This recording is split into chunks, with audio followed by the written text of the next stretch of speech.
Hello everyone, ನಮಸ್ಕಾರ ಎಲ್ರಿಗೂ. Welcome back to my channel. ನಾನು ನಿಮ್ಮ ನಾಗು. ಇವತ್ತಿನ ಈ ವಿಡಿಯೋದಲ್ಲಿ ನಾನು ನಂದು IBPS ಕ್ಲರ್ಕ್ ಪ್ರಿಲಿಮ್ಸ್ ರಿಸಲ್ಟ್ ಏನಾಯಿತು ಆ್ಯಂಡ್ ಹಾಗೆ SBIದು ಮೈನ್ಸ್ ಅಟೆಂಪ್ಟ್ಸ್ ಎಷ್ಟು ಕೊಟ್ಬಿಟ್ಟು ಬಂದೆ ಅದ್ರ ಬಗ್ಗೆ ಮಾತಾಡ್ತಿದ್ದೀನಿ. ಆ್ಯಂಡ್ ಅದ್ರ ಜೊತೆಗೆ ನಾಳೆ ನಾಡಿದ್ದು RRB ಎಕ್ಸಾಮ್ ಇರೋದ್ರಿಂದ ಅದಕ್ಕೆ ಕೆಲವೊಂದು ಟಿಪ್ಸ್ಗಳನ್ನ ಕೊಡ್ತೀನಿ. ನಂದು IBPS ಕ್ಲರ್ಕ್ ಪ್ರಿಲಿಮ್ಸ್ ಪಾಸ್ ಆಗಿದೆ. ಪ್ರಾವಿಷನಲಿ ಶಾರ್ಟ್ ಲಿಸ್ಟೆಡ್ ಅಂತ ಕೊಟ್ಟಿದ್ದಾರೆ, ಮಾರ್ಕ್ಸ್ ಏನು ಕೊಟ್ಟಿಲ್ಲ.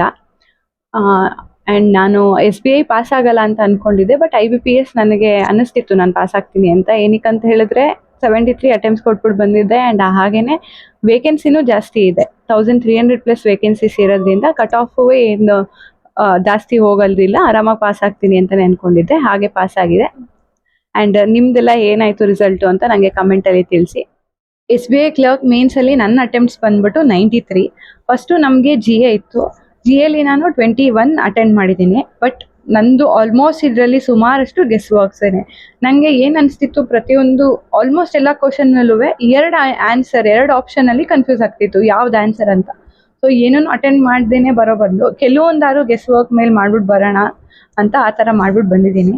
ಆ್ಯಂಡ್ ಸೆಕೆಂಡ್ ಇದ್ದಿದ್ದು ಇಂಗ್ಲೀಷಲ್ಲಿ ನಾನು 23 ಅಟೆಂಡ್ ಮಾಡಿದ್ದೀನಿ. ನನಗೆ ಸ್ವಲ್ಪ ಇಂಗ್ಲೀಷ್ ಯಾಕೋ ಕಷ್ಟ ಅಂತ ಅನ್ನಿಸ್ತು. ಯಾಕಂತ ಹೇಳಿದ್ರೆ ನಾನು RRBಗೆ ಅಂತಲೇ ಕಾನ್ಸಂಟ್ರೇಟ್ ಮಾಡ್ಕೊಂಡು ಅದಕ್ಕೆ ಅಂತಲೇ ಓದ್ತಾ ಇದ್ದೆ. ಅದರಲ್ಲಿ ಪ್ರಿಲಿಮ್ಸಲ್ಲಿ ಇಂಗ್ಲೀಷೇ ಇರಲಿಲ್ಲ. ಸೊ ಇಂಗ್ಲೀಷ್ ಓದಿರೋದು ಮತ್ತು ಎಕ್ಸಾಮ್ ಬರೆದಿರೋದು ಟಚ್ಚೇ ಬಿಟ್ಟು ಹೋಗ್ಬಿಟ್ಟಿತ್ತು. ಆ್ಯಂಡ್ ನಾನು SBI ಕ್ಲರ್ಕ್ಗೆ ಫುಲ್ ಮಾಕ್ ಟೆಸ್ಟ್ ಯಾವುದೂ ಕೊಟ್ಟೇ ಇಲ್ಲ. ಸಬ್ಮಿಟ್ ಮಾಡಿಬಿಟ್ಟು ನಾನು ಯಾವಾಗಲೂ ಪ್ರಾಬ್ಲಮ್ ಮಾಡೋಕ್ಕಾಗತ್ತಾ ಅಂತ ಒಂದೆರಡು ಟೆಸ್ಟ್ ಬರೆದ್ಬಿಟ್ಟು ಹೋಗಿದ್ದೆ ಅಷ್ಟೇ. ಅದು ಸಬ್ಮಿಟ್ ಮಾಡಿ ನನ್ನ ಪಾಡಿಗೆ ನಾನು ಸಾಲ್ವ್ ಮಾಡ್ತಿದ್ದೆ. ಸೊ ಒಂದೇ ಸಮ್ನೆ ಅಷ್ಟು ಅವರ್ ಕೂತ್ಕೊಂಡು ನಾನು ಕಂಪ್ಯೂಟರ್ ನೋಡಿ ಬರೆದಿದ್ದ ಎಕ್ಸಾಮೇ ಇಲ್ಲ. ಸೊ ನನಗೇನಾಯಿತು, ಅಷ್ಟೊಂದು ಹಿಂಗೆ ಹತ್ರದಿಂದ ನೋಡ್ತಾ ನೋಡ್ತಾ ಕಣ್ಣು ಉರಿಯೋಕ್ಕೆ ಸ್ಟಾರ್ಟ್ ಆಗೋಯ್ತು. ಈ ಲಾಂಗ್ ಈ ಕಾಂಪ್ರಿಹೆನ್ಸಿವ್ ಪ್ಯಾಸೇಜ್ ಎಲ್ಲ ಓದೋದಕ್ಕೆ ಕಷ್ಟ ಆಯ್ತು ನನಗೆ.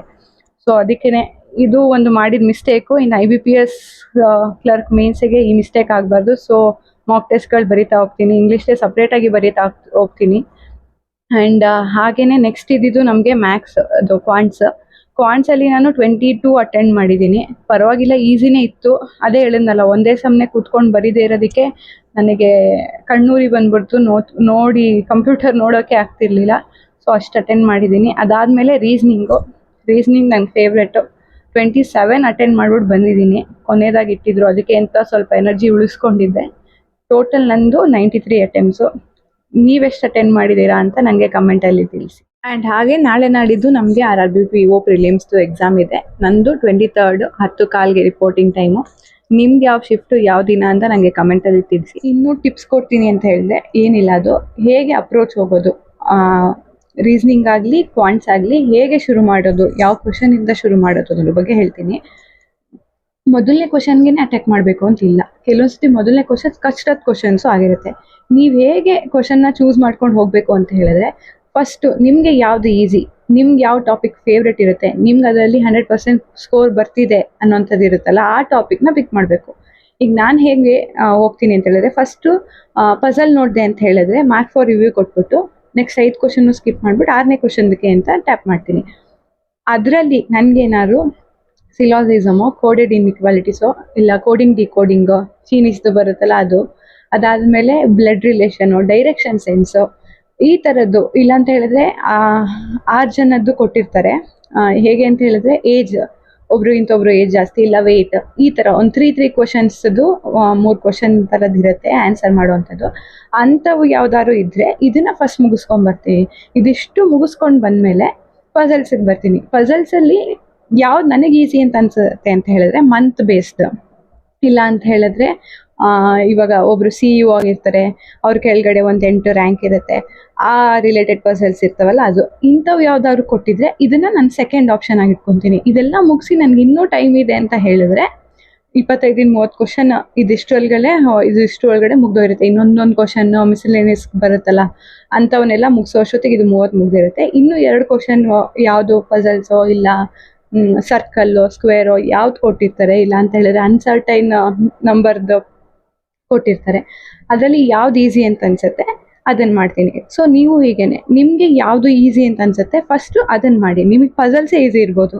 ಸೊ ಈಸಿ ಯಾವುದಿದೆ ಪಝಲ್ಸ್ ಕೊಟ್ಟಿರೋದ್ರಲ್ಲಿ ನೋಡಿ, ಅದನ್ನು ಫಸ್ಟ್ ಮಾಡಿ. ಫಸ್ಟ್ ಕ್ವಶನ್ಗೆ ಅಟ್ಯಾಕ್ ಮಾಡಬೇಕು ಅಂತಿಲ್ಲ. ಇನ್ನು ಕ್ವಾಂಟ್ಸಲ್ಲಿ ಬಂದರೂ ಹಾಗೇನೆ, ಫಸ್ಟು ನಾವು ಸಿಂಪ್ಲಿಫಿಕೇಶನ್ ಮಾಡಿಬಿಡ್ತೀವಿ. 5ಕ್ಕೆ 5 ಈಸಿನೇ ಇರುತ್ತೆ. ಅಕಸ್ಮಾತ್ 4 ಈಸಿ ಕೊಟ್ಟು ಒಂದು ಕಷ್ಟ ಕೊಟ್ಟಿದ್ದಾರೆ ಅಂದರೆ ಒಂದನ್ನು ಮಾರ್ಕ್ ಫಾರ್ ರಿವ್ಯೂ ಕೊಟ್ಬಿಟ್ಟು ಮುಂದಕ್ಕೆ ಹೋಗಿ. ಕ್ವಾಡ್ರಾಟಿಕ್ ಇಕ್ವೇಷನ್, ನಂಬರ್ ಸೀರೀಸು ಇದರಲ್ಲೆಲ್ಲನೂ ಹಾಗೇನೆ. ಈ ಒಂದೇ ಕ್ವಶನ್ ಮೇಲೆ ಜಾಸ್ತಿ ಟೈಮ್ನ ಸ್ಪೆಂಡ್ ಮಾಡೋದಕ್ಕೆ ಹೋಗಬೇಡಿ. ಆಮೇಲೆ ಒಂದು ಈಸಿನೇ ಇರುತ್ತೆ, ಅದನ್ನು ಮಾಡಿ. ಇನ್ನು ಅರ್ಥಮೆಟಿಕ್ ಕ್ವಶನ್ಸುವೆ ಕೆಲವೊಂದು ಈಸಿ ಕೊಟ್ಟಿರ್ತಾರೆ, ಅದನ್ನು ಮಾಡ್ಕೊಂಡು ಬನ್ನಿ. ನಿಮ್ಮ ಟಾರ್ಗೆಟ್ ಏನು ಇಟ್ಕೊಂಡಿದ್ದೀರಾ ಅದನ್ನು ಆರಾಮಾಗಿ ರೀಚ್ ಆಗಿ. ಆ್ಯಂಡ್ ಹಾಗೆ ಕಮ್ಮಿ ಮಾಡಿದ್ರೂ ಪರವಾಗಿಲ್ಲ, ಮಾಡೋ ಅಷ್ಟೂ ಕರೆಕ್ಟ್ ಮಾಡಿ ಬನ್ನಿ. ನಮ್ಮದು ಏನಂತ ಹೇಳಿದ್ರೆ ಕರ್ನಾಟಕದಲ್ಲಿ ತುಂಬ ಹೈ ಕಟ್ ಆಫ್ ಹೋಗೋದಿಲ್ಲ. ಸೊ ಏನು ಮಾಡ್ತೀರಾ ಕರೆಕ್ಟಾಗಿ ಮಾಡಿ. ಆ್ಯಂಡ್ ಹಾಗೆಯೇ ಆದಷ್ಟು ಜಾಸ್ತಿ ಅಟೆಂಪ್ಟ್ ಮಾಡಿಬಿಟ್ಟು ಬರೋದಕ್ಕೆ ಪ್ರಯತ್ನ ಪಡಿ. ಹಾಗಂತ ರೀಸ್ನಿಂಗಲ್ಲಿ ಕಮ್ಮಿ ಆಗೋಯ್ತು, ಇಲ್ಲ ಫಸ್ಟು ಕ್ವಾಂಟ್ಸ್ ಕೊಟ್ಟಿರ್ತಾರೆ, ಫಸ್ಟು ರೀಸ್ನಿಂಗ್ ಕೊಟ್ಟಿರ್ತಾರೆ, ಒಂದು ಸೆಕ್ಷನಲ್ಲಿ ಕಮ್ಮಿ ಆಗೋಯ್ತು ಅಂತ ಇನ್ನೊಂದು ಸೆಕ್ಷನ್ ಬರಿಬೇಕಾದ್ರೆ ಅದ್ರ ಬಗ್ಗೆ ಯೋಚನೆ ಮಾಡಿಬಿಡಿ. ಬಿಟ್ಬಿಟ್ಟು ಆರಾಮಾಗಿ ಇನ್ನೊಂದು ಸೆಕ್ಷನ್ನು ಅಟೆಂಡ್ ಮಾಡಿ. ಓವರ್ ಆಲ್ ನಿಮ್ದು ಎಷ್ಟು ಟಾರ್ಗೆಟ್ ಇಟ್ಕೊಂಡಿದ್ದೀರಾ ಅದನ್ನು ರೀಚ್ ಮಾಡಿಬಿಟ್ಟು ಮಾಡೋ ಎಲ್ಲ ಕ್ವಶನ್ನು ಕರೆಕ್ಟಾಗಿ ಮಾಡ್ಬಿಟ್ಟು ಬನ್ನಿ. ಆ್ಯಂಡ್ ಹಾಗೆ ಆಲ್ ದ ಬೆಸ್ಟ್ ಎಲ್ಲರಿಗೂ. ಆ್ಯಂಡ್ IBPS ಕ್ಲರ್ಕ್ ಪ್ರಿಲಿಮ್ಸ್ ಆಗಿರೋರಿಗೆ ಕಂಗ್ರ್ಯಾಚುಲೇಷನ್ಸ್. ಆ ಮೇನ್ಸ್ ಎಕ್ಸಾಮ್ಗೂ ಆಲ್ ದ ಬೆಸ್ಟ್.